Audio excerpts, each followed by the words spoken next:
Hey fellow vampires, my name is Ulti and welcome to the third part of Sunny's adventure. If you have not seen the first or second part of Sunny's adventure, then make sure to check them out in the description. In the last episode we cleared up Act 2 and today we will venture into Gloomrot, the Cursed Forest and the Silverlight Hills. Here is a quick reminder of the rules for this challenge. First, I can only play during the daytime in this challenge.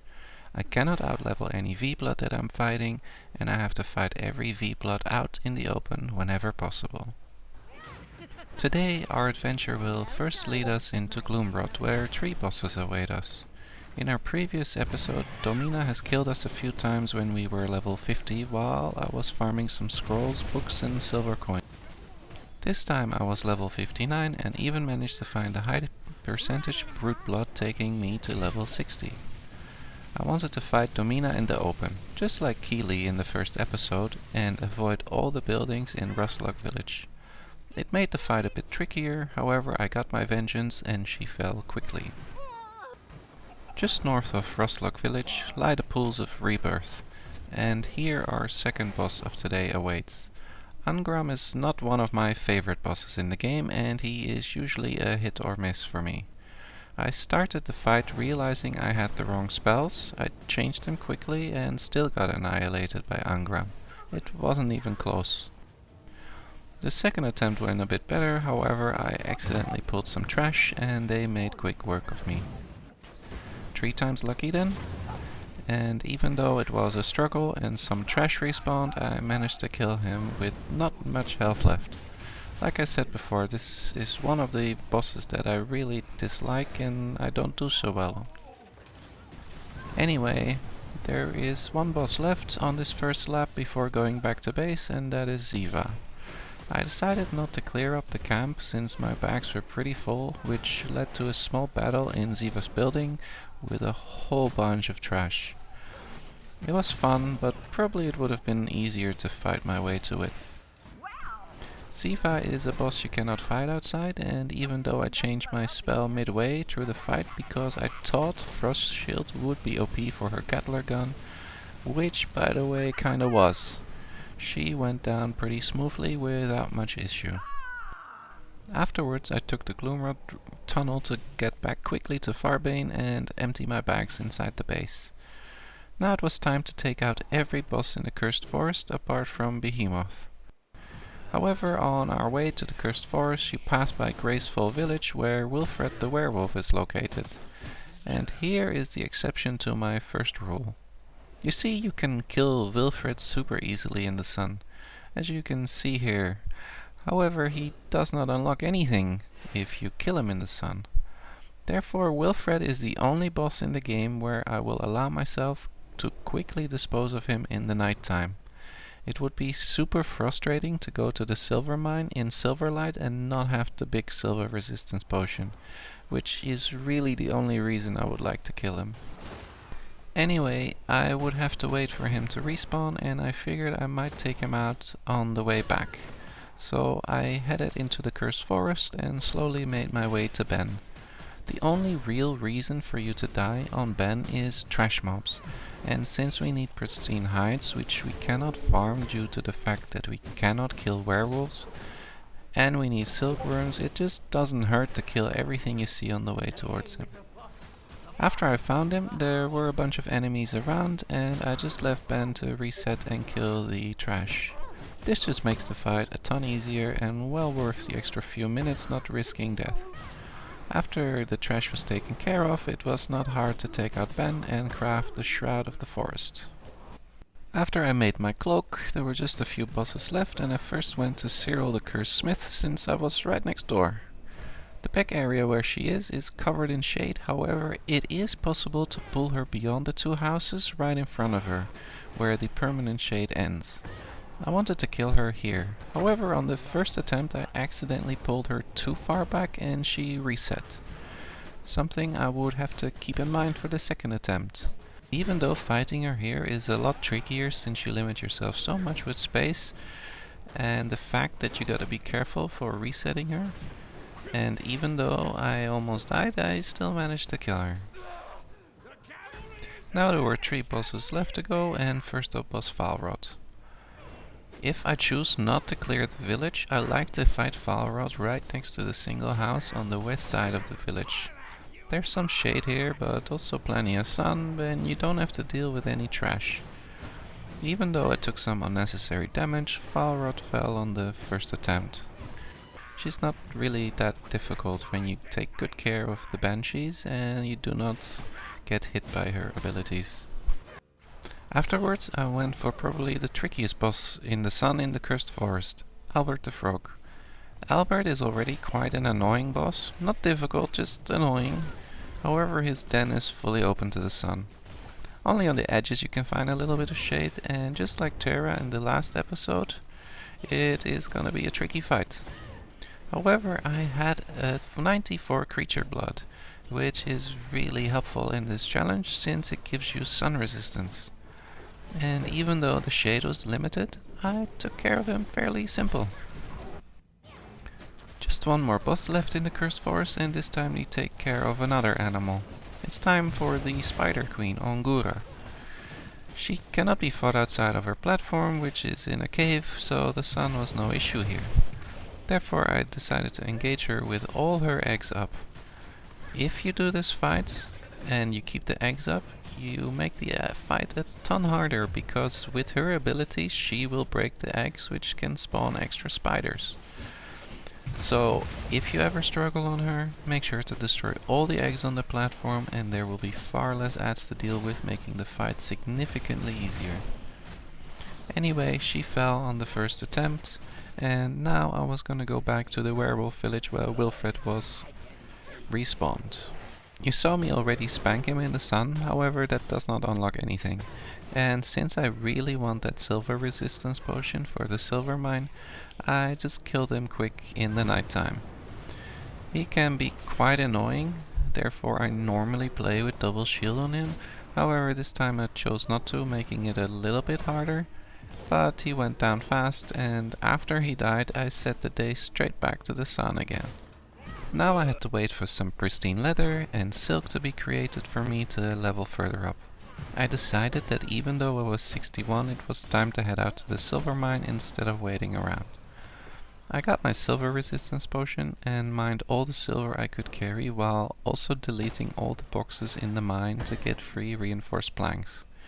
Make sure you always do that here, since you will need a ton of those later. After I was done with my mining session, I pulled Sir Magnus. And since the area where he is located is covered in shade, I felt I had to pull him outside of the gate and beat him there. Outside there is way less sun, and that makes the fight a ton harder. I noticed this directly on the first bull, when he disposed of me rather quickly. I quickly ran back into the mine, moved outside, and then opened the gate to pull him again. And even though I played horribly and almost died again, I got him on this attempt.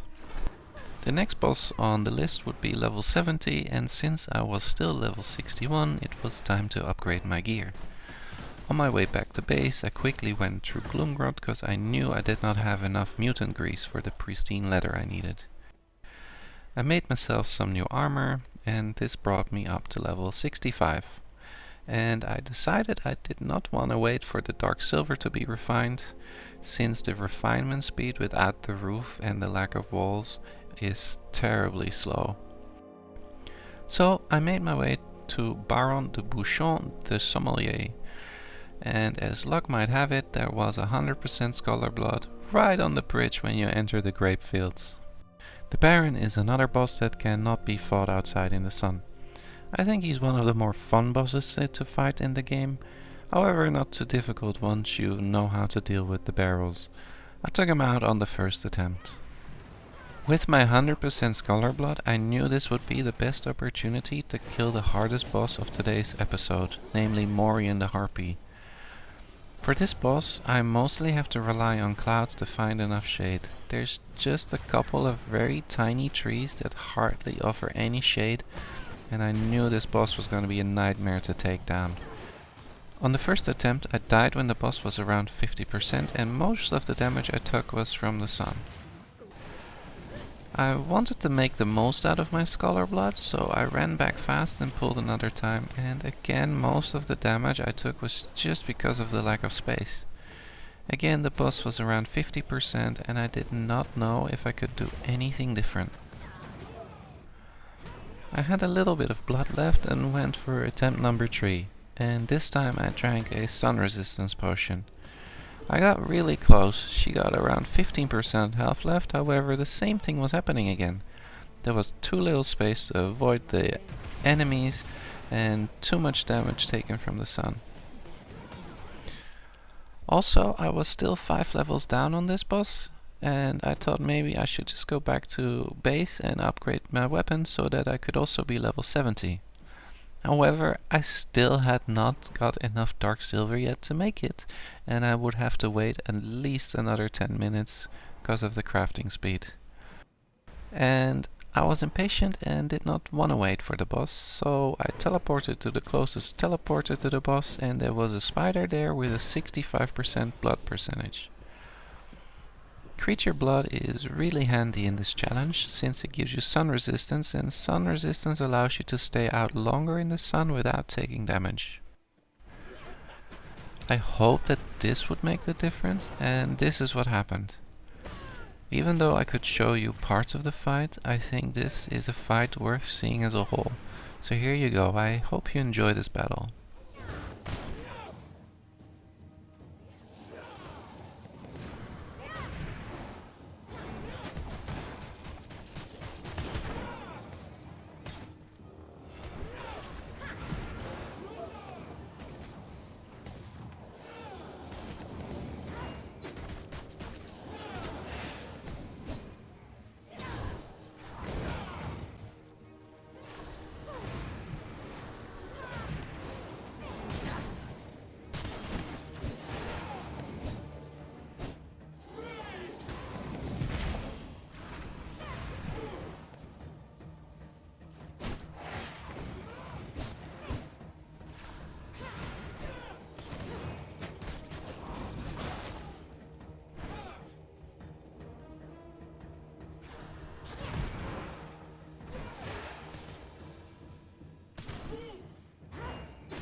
Restore my body.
From my veins, I rejuvenate.